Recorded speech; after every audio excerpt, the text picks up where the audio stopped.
Welcome everyone to the game of Divya Deshmukh. Her opponent here, Gulrukhbegim Tokhirjonova, they shake hands with each other. This is the European Club Cup 2025.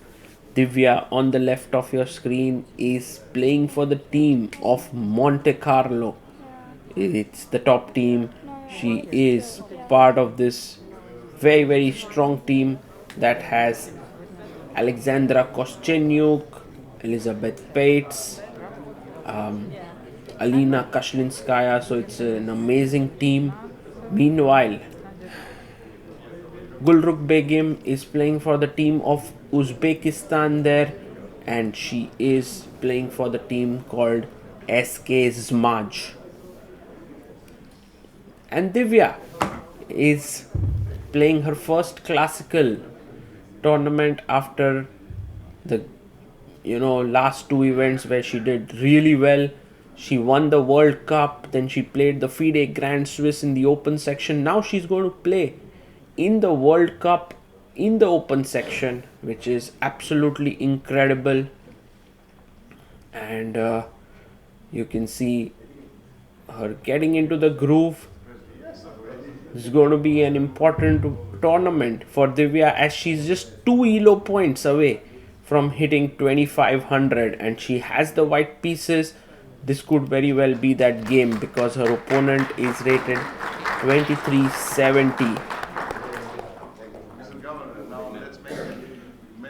This tournament is happening in Rhodes, Greece.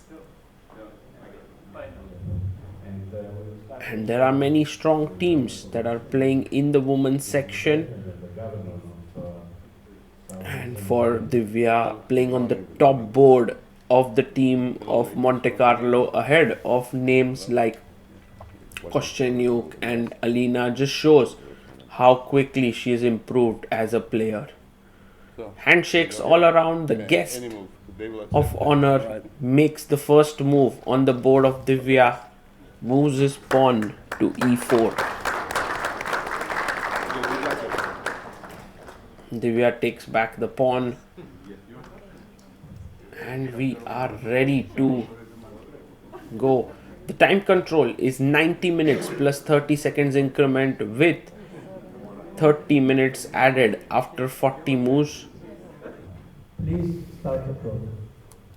Handshake, and Divya with the white pieces opens with pawn to c4. The English opening is on the board, and Gulrukh Begim goes knight to f6. Now, Gulrukh Begim represented USA for a few years, but originally she is from Uzbekistan, and with the Uzbek chess getting stronger, she is representing her home country now. e5 played.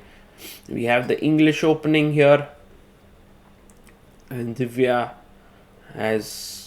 brings out her knight to f3, attacking the pawn on e4, e5.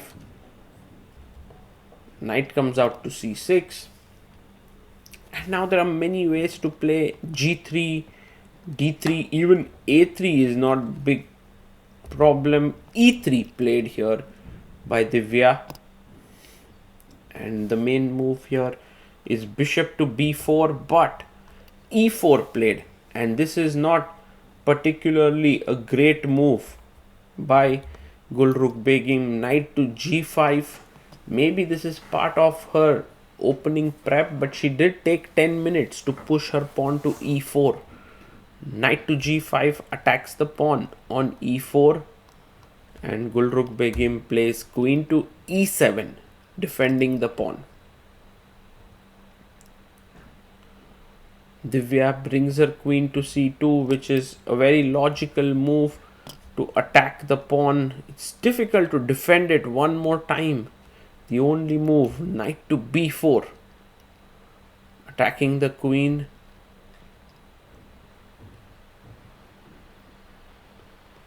And Divya brings her queen back to b1. This is attacked. a3 is threatened. And so the only move perhaps here, d5. So that if you take c takes d5, now bishop f5, followed by maybe knight d3, and black is doing quite well. So maybe for Divya, the first thing to do is to kick the knight away on b4, and that is exactly what she does. She plays pawn to a3, and I guess Gulrukhbegim has to give up her knight to get the light squared bishop here.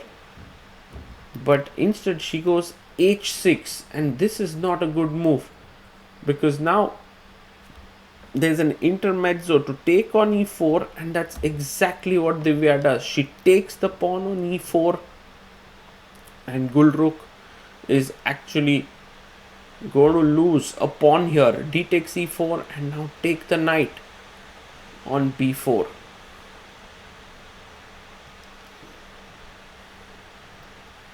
And that's exactly what has happened. A takes b4 is on the board, and Gulrukhbegim now cannot take the pawn on b4 because of knight takes e4 hanging. She goes and defends the pawn on e4, and Divya has many ways to play. One of the most natural moves is b5, and you're simply a pawn up.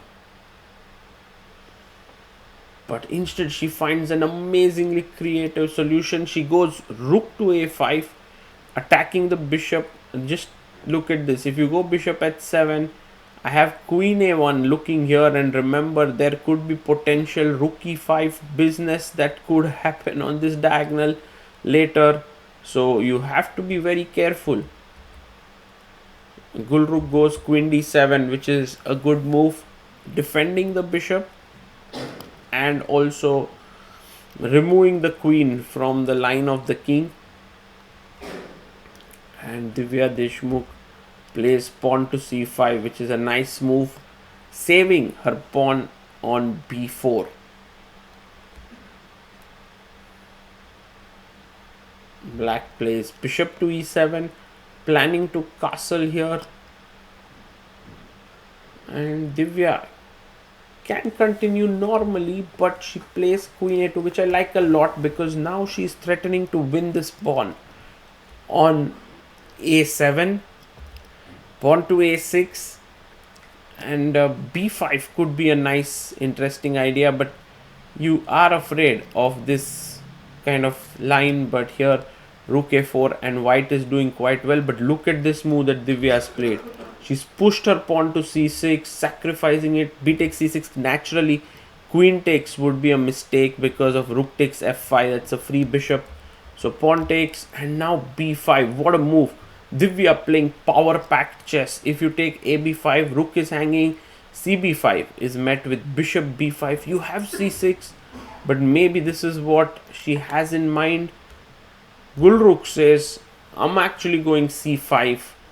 But now Divya can take the pawn on a6. So she continues being a pawn up. This time the quality of the pawn has improved. a6. What a strong pawn white has. Black castles here. And now white needs to finish her development. That's exactly what Divya does. Bishop e2 with the idea of short castling.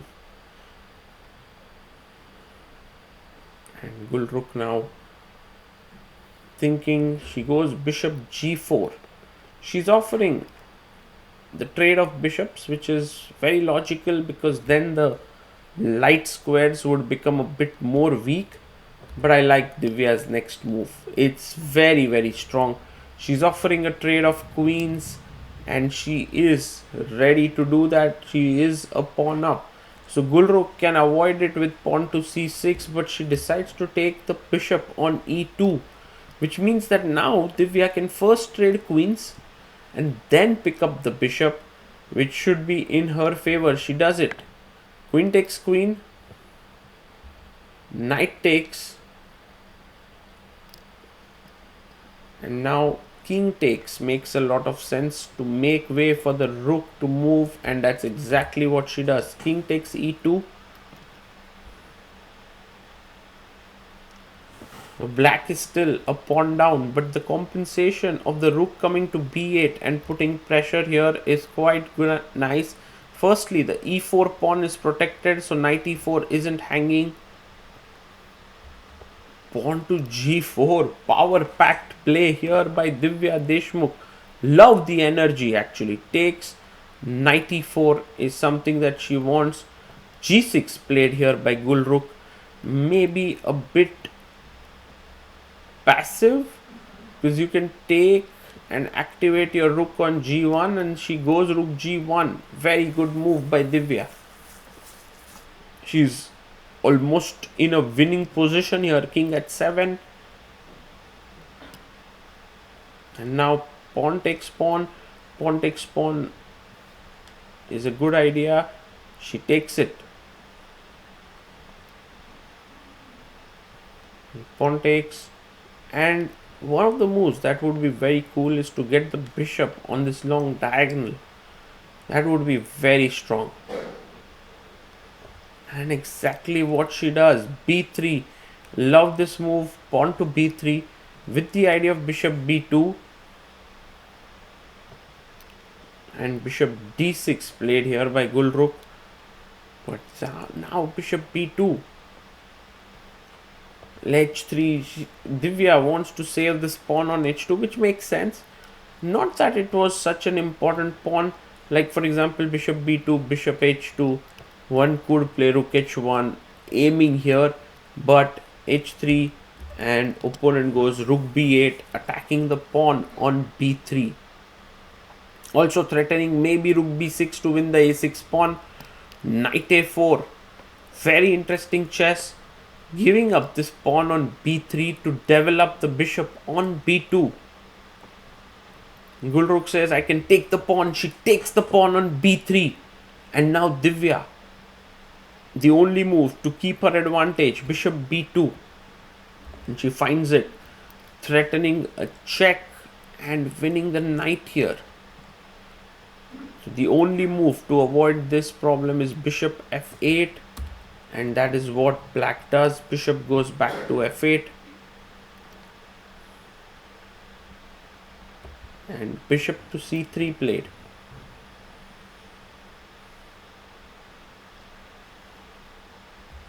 The rook comes up to a7. And maybe now Divya starts putting pressure on the king side. She wants to go h5. Maybe rook g6 in. c6 played here. And knight to b2. Ooh, she's rerouting the knight to c4. Divya doing this in style. Rook b5. Maybe just rook comes back to a1, a2, a3. All is well. She goes rook a2. And knight to b6. Stopping the knight from jumping in. But h5. And she goes bishop e5. Not so sure what the bishop's doing here. A knight d7, stopping the ideas of bishop d8 as well. Bishop comes back to c3. And Gulrukh goes knight b6. The players are a little short on time. Divya has 3 minutes with 34 moves made. 6 more moves to make before time control. Of course, she doesn't want to repeat. She's a fighter. She never wants to draw. Bishop f4 played by her. But maybe the bishop is a bit misplaced on this diagonal. Gulrukh now goes rook b6. And Divya is going to lose her very important pawn here. He tries to cling on to it with rook a1. But I love this move, rook b4, because it stops knight to c4. And rook c1 played, preparing perhaps knight c4 here. And the rook goes back to b6. Now do you want to give up that pawn perhaps with knight c4? No, Divya is like, I want to keep that pawn because right now the material is even. Rook b4. We have 40 moves closing in. Rook c1, move 39. Rook b6 played. And Divya goes rook a1. Gulrukh looks at her opponent. Maybe a draw incoming here. Maybe the fight is still on, because after 40 moves, 30 minutes will be added. She goes rook to b4, doesn't claim a draw yet. So Divya can actually, oh, she comes rook c1. She is ready for a draw. So I guess someone will have to make either a claim or a draw for. Gulrukh smiles. She knows that she can claim a draw. Meanwhile, Divya, I believe, is happy with the draw, but in this position, but not overall happy, I'm pretty sure, because she had such a good position out of the opening. And here she pauses the clock, trying to call the arbiter, but Divya is like, I agree to a draw. Draw is agreed. Divya draws her first game. Maybe not the best result for her, but she did play really well. But her team did win in this matchup, and I'm pretty sure that in the remaining games, Divya will try to make it to 2500 ELO, which could very well be her aim for the tournament. For now, this is Sagar Shah signing off. Bye bye.